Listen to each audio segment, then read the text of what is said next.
The first question, anybody who supports the president on this issue with Venezuela, the first question you need to ask yourself is this: what is the definition of win? Is it deposing Nicolas Maduro? Is it ending all illegal drugs coming into the United States?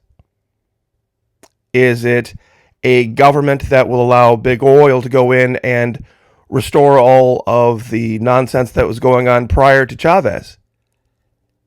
What is the mission specifically in Venezuela? Because I think, if you're honest, you'll have to admit that even deposing Nicolas Maduro wouldn't end the drug problem in America, would it?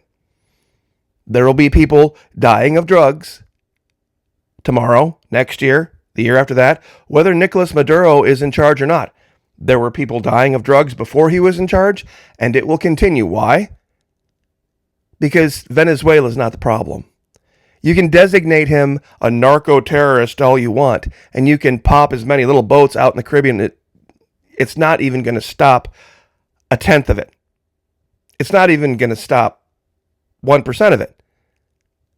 Because the demand is here for it. For those of you who haven't heard, though, the president has come out and said that Venezuelan airspace should be, quote-unquote, considered closed. And there has been holiday leave canceled for a lot of U.S. servicemen serving on those ships in the Caribbean. This isn't 1990, however. I think a lot of people out there are thinking this is going to be one of those things where we see some Norman Schwarzkopf-like figure in front of some screen, pointing at, here's this smart bomb that went there, and then here's us blowing up this bridge over there. You see, Venezuela is not Iraq. Venezuela is not Iraq. And there are a lot of things down there that we haven't seen in a long time. And as well-trained as some of our troops are, we have a lot that aren't. But there's a type of warfare that the U.S. is way behind on. And it's not just jungle warfare. We haven't fought in a jungle in a long time, but there's a brand new kind of warfare. And the Russians are setting the standard for it right now. And if they brought it to a conflict in Venezuela, we'd be in a world of hurt, but real fast. I have to be very honest, I was stunned over at the Florida Maquis Patreon channel about how much input I got over this concept of what is and what is not an illegal order. I had asked these 4 questions.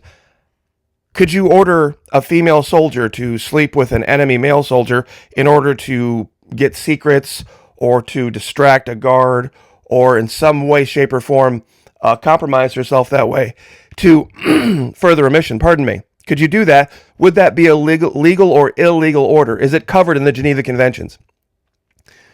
I'm sure a lot of people have upper right a very, very heated opinion about, can the U.S. military order all of its personnel to accept an experimental vaccine without any question? I think that would spark quite a bit of conversation. Could you order troops into certain death? I think a lot of people would say, well, yeah, that's just part of war, but think about all the things that you would assume are illegal orders that are much less worse than that.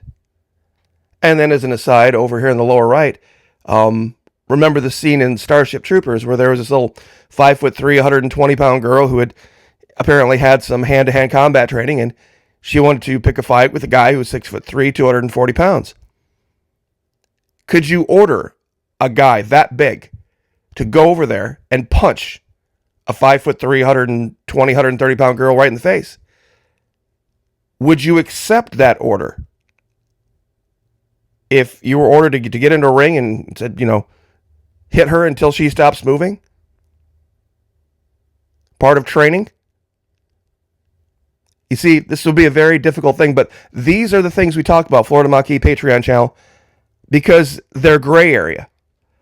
They're very fuzzy, and the answers that would have been right 40 years ago might not be right now. Might not be right in 25 years. Who knows? But love to have you, Florida Maquis Patreon channel. We got 4 levels over there. But let's get right to it. Let me see if I can find my There it is. Sorry about that. Lost my image. 4 levels, Florida Monkey Patreon channel. Whatever God puts on your heart could sure use your help these days. Best part about it, right here at the end of the month, perfect day. Today is the perfect day to sign up because you get those little extra bonus days because you don't get charged for the full month twice.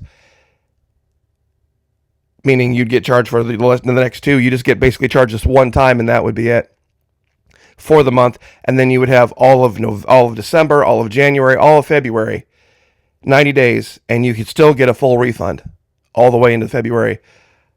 Tons and tons and tons of videos over there, reposting a lot of good content from years ago, talking about this kind of stuff. I really would like to know your opinion on this. Are all of these illegal orders?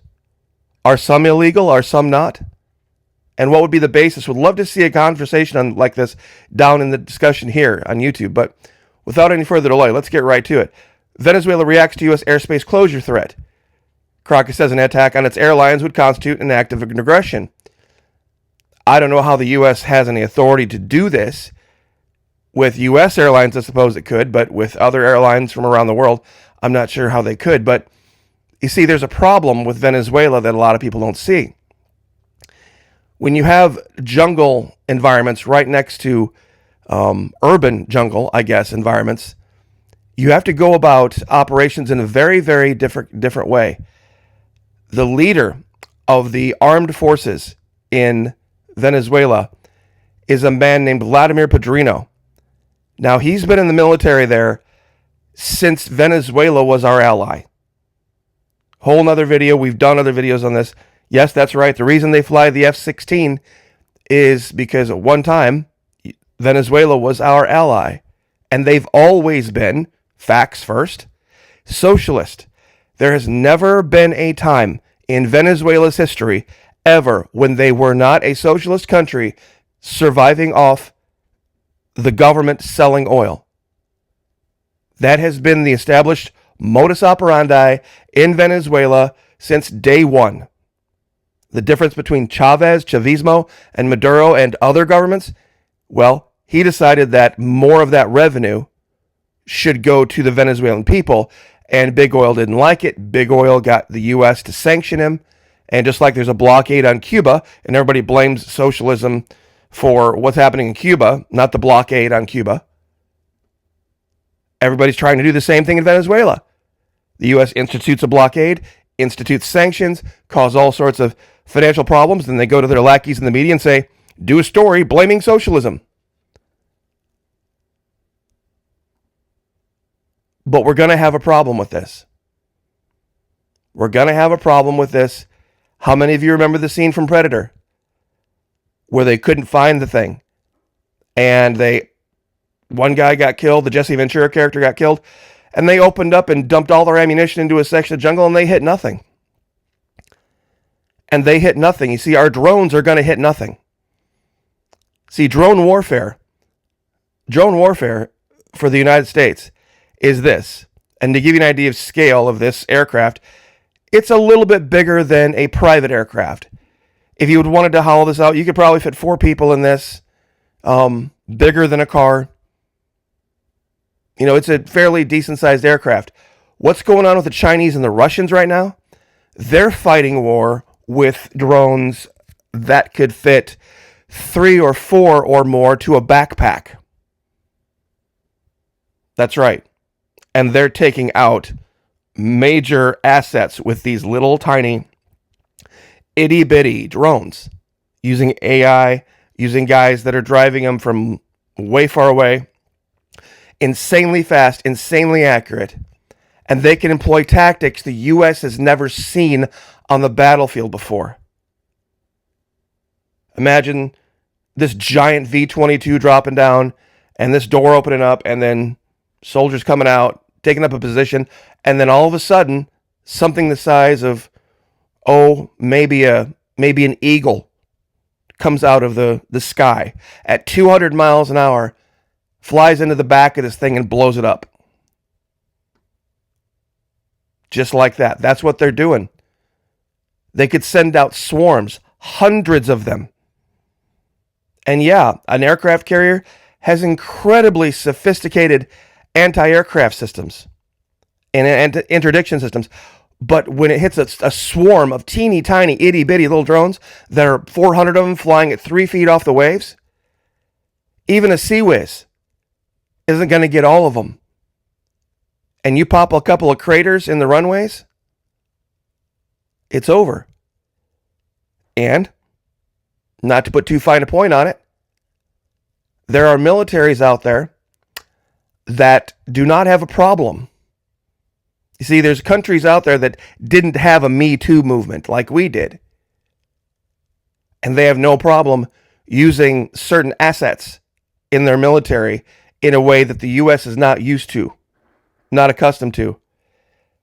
But I have a video to share with you. And, you know, we're going to see if this goes. Let's see if the censors let this happen. This is an 18-second video. Well, I'll let it speak for itself. There's no audio. This is a drone, little tiny backpack drone. This is a Ukrainian MRAP. And as you can see, the door is opening in the back. And it waits. And kaboom. This is the kind of thing that U.S. forces has never seen. There's no way the driver could have seen this little bitty, teeny little drone. Not possible. And that door opens up, and by the time anybody sees it, it's just too late. And even if it were just an explosion the size of a grenade, let's say, it'd still end everybody in there. But it isn't an explosion the size of a grenade. It's much larger. This is what it looks like when it hits. I mean, we're talking a catastrophic level of explosives.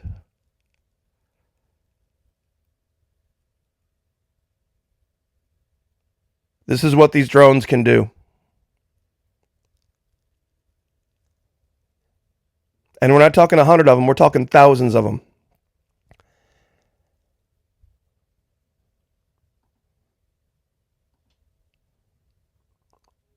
These helos won't be able to get out of the way fast enough. And it's only going to take, well, I guess we'll have to see how much death the U.S. can stomach.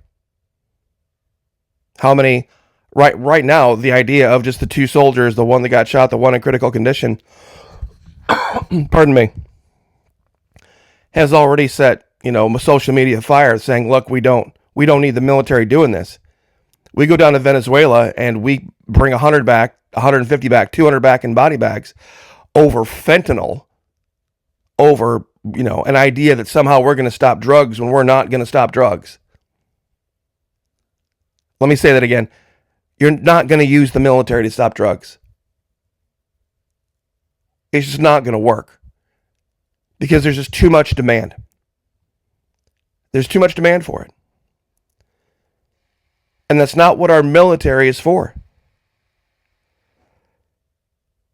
And I guess I'll leave with this idea. It's kind of a hard segue. I know that very few stick to the very end of the video to listen to this. So those of you who are still here, remember when we banned alcohol in this country? And when we banned alcohol in this country, alcohol still got in, but it was bathtub gin that killed people. And the mobsters and the gangsters got a hold of the business. It was big money smuggling it in. And the U.S. government realized it's a boondoggle, it's a fool's errand. And so they repealed the, I think was it 22nd Amendment? I forget what it was. 19th Amendment, hard to say. One of them amendments, they got repealed. 21st Amendment maybe. And they made alcohol legal again. But there were restrictions on it. And it worked for a while. But, alcoholism got worse and worse and worse and worse and worse in this country. And there used to be when you couldn't advertise liquor. Now you can advertise liquor. We should learn from that. Meaning if literally banning it by law won't stop Americans from getting it, going into one singular other country that is only minutely involved in the drug trade compared to Colombia, Ecuador, Peru, Brazil, Mexico, Guatemala, El Salvador, all these other countries. To go into a country like that and invade it and cost, hundreds, thousands of lives, I don't even know how anyone can say that that's going to fix the problem. Especially when I thought fentanyl was coming from China. And if you say, well, we'll stop it coming through Venezuela, okay, the Chinese will find some other way to get it through here. Whether it's Canada, whether it's mostly Mexico anyway. Are we going to do this in Mexico? Are we going to do it in Peru? Are we going to do it in... How many times are we going to do this? Are we going to invade all of South America? Do you get me started? Don't get me started on if we would try to start shit with Brazil. Because Brazil would fight back in a way that the U.S. has never seen before. See, we couldn't shut Brazilian airspace if we wanted to. See, we can, little tiny country like Venezuela, 22 million people, 23 million people, yeah. They're suffering all sorts of financial difficulties because of U.S. sanctions. A country like Brazil, I think that they're top 10 military in the world. They're the second most powerful military in the hemisphere. They're more powerful than Canada, more powerful than Mexico. So, just saying. That, we might be, opening a can of worms here that we don't want to. Because if the Brazilians decide they want to support the Venezuelans, and the Mexicans decide that we're not going to side with the U.S., and the Canadians want to stay out of it, and we're all of a sudden fighting a war with Mexico, Brazil, proxy through Venezuela, and Colombia doesn't give us any help. Do you see the problem? Now that's a problem. That's a real war. So I will leave it there. But once again, join us, Florida Mucky Patreon channel.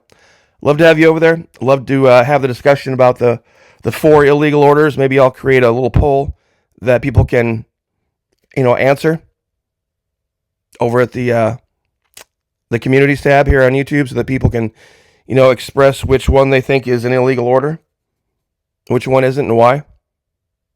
God bless. Pray for each other. Pray for me. I'll pray for you. Lift each other up. Like, share, subscribe. I'll see you guys next time.